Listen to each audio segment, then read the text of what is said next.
திராவிட model அரசு தொடர்ந்து இந்துக்களுக்கு விரோதமான அரசு அப்படி சொல்றாங்க. வழக்கறிஞரா நீங்க இத எப்படி பார்க்குறீங்க? அ இந்துக்களுக்கு விரோதமான அரசுன்னா, இன்னைக்கு உங்களுக்கு நல்லாவே தெரியும். இந்தியாங்கிறது 80% வந்து ஒரு இந்துக்கள் நிறைஞ்ச சமுதாயத்தினாலயும், மீதி உள்ள பெர்சன்டேஜ்னால அதர் சிறுபான்மையினரால நிறைஞ்சது. அப்போ 80% சமுதாயம் தான் இந்த திராவிட மாடல் ஆட்சி மாரியான ஒரு ஆட்சியை முன்னெடுத்து கொண்டு வந்திருக்காங்க. அப்போ அவங்களுக்கு என்ன மாரியான நலன்களுக்காக இத கொண்டு வந்தாங்க, அவங்களுக்குள்ள விருப்பு வெறுப்புகள்னால கொண்டு வந்திருக்காங்க. அவங்களோட ஓட்டின் மூலமா தான் இந்த அரசாங்கம் வந்திருக்கு. ஆனா, அதுக்கு அத அத தவிர்க்கிறது விதமா ஒரு சிறுபான்மையினரை திருப்திப்படுத்துறதுக்காண்டி ஒரு பெரும்பான்மை சமூகத்த ஒதுக்குறதோ, அவங்களுக்கு விரோதமான செயல்கள செய்றதோ, அவங்க எதிர்த்து கேட்க மாட்டாங்க அப்படிங்கிறதுக்காண்டியான என்ன வேணுமோ செய்யணுங்கிறது ஒரு கண்டிக்கத்தக்க வேண்டிய விஷயம்.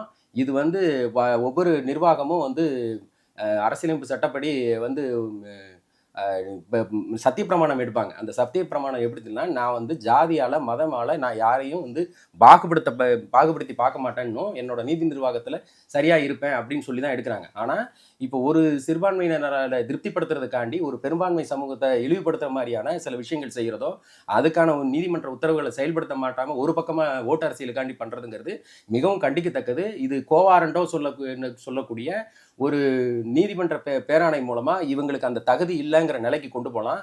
இது இப்போ மட்டும் இல்லை. அதாவது உதயநிதி வந்து இதுக்கு முன்னாடி துணை முதல்வராக இருக்கக்கூடிய உதயநிதி அவர்கள் சனாதனத்தை பற்றி பேசுகிறேன்னு சொல்லி பேசினதாக இருக்கட்டும், அமைச்சராக இருக்கக்கூடிய பொன்முடியாக இருந்து அவர் இந்து இந்து மதத்தை பற்றின கலாச்சாரத்தை பற்றி பேசின விஷயமா இருக்கட்டும், இது எல்லாமே வந்து கோவாரண்டோங்கிற விஷயத்து மூலமாக இதை எடுத்து கொண்டு போனாங்க. ஆனால் இதில் வந்து ஒரு கண்டிப்பு இருக்கணும்னு சொல்லிட்டு தான் உயர்நீதிமன்றம் அதை அவங்களோட கண்டிப்போட நிறுத்திக்கிடுச்சு. இதுக்கு மேலே அவங்களும் எல்லை தாண்டக்கூடாது, அது தப்பு. அதனால் இந்த மாதிரி ஒரு இப்போ சத்தியப்பிரமாணம் மூலம் எடுக்கிறவங்க வந்து இதுக்கு மேலே ஒரு சமுதாயத்தை குறித்து பேசக்கூடாதுன்னு சொல்லி உயர்நீதிமன்றம் கண்டனம் தெரிவிச்சிருக்கு. இது அவங்களுக்கான கண்டிப்புக்கான முன்னெடுப்பு தான்.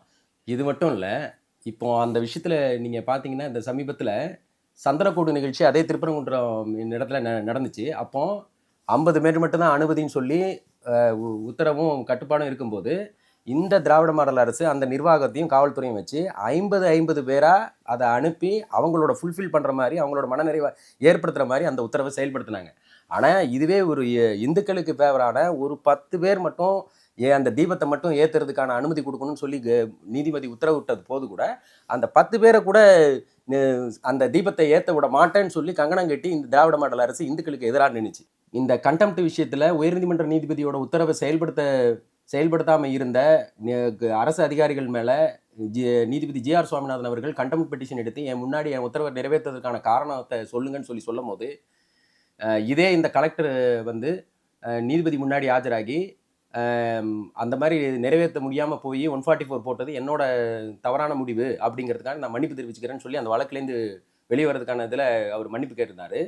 அப்போ ஜி.ஆர். சுவாமிநாதன் சார் நீதிபதி அவர்கள் அடுத்தது இந்த தீபத்தை எப்போ ஏற்ற போறீங்க, அதுக்கான ஒரு முடிவை சொல்லுங்க அப்படின்னு கேட்கும்போது, இல்லை இது சம்மந்தமாக வந்து நான் மேல்மட்டத்தில் அரசாங்கம் விசாரிச்சுட்டு தான் வந்து சொல்லணும் அப்படின்னு சொல்றாரு.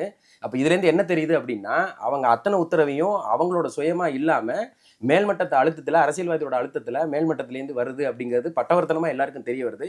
ஆனால் இதை தெரியாத மாதிரி, இன்னும் மக்கள் புரியாத மாதிரியும் இதை நடிச்சு மாத்திட்டு இருக்காங்க. இந்துக்களா இவங்க அனைவரும் திராவிட மாடல் அரசுக்கு ஓட்டு போடுற அத்தனை பேரும் இது பண்ணணும், நம்மளோட அடிமையத்திலே கை வைக்கிறாங்க, நம்மளோட சுதந்திரத்துக்கும் கை வைக்கிறாங்க அப்படின்னு சொல்லி ஒவ்வொரு இந்துக்களும் இதை மனசில் எடுத்து இந்த விஷயத்தை யோசனை பண்ணி அடுத்த தேர்தலுக்குள்ள சரியான இந்த முடிவை எடுத்தீங்கன்னா தான் இந்த மாதிரியான நிலைகளை மாற்ற முடியுங்கிறது என்னோட ஆணித்தரமான கருத்து.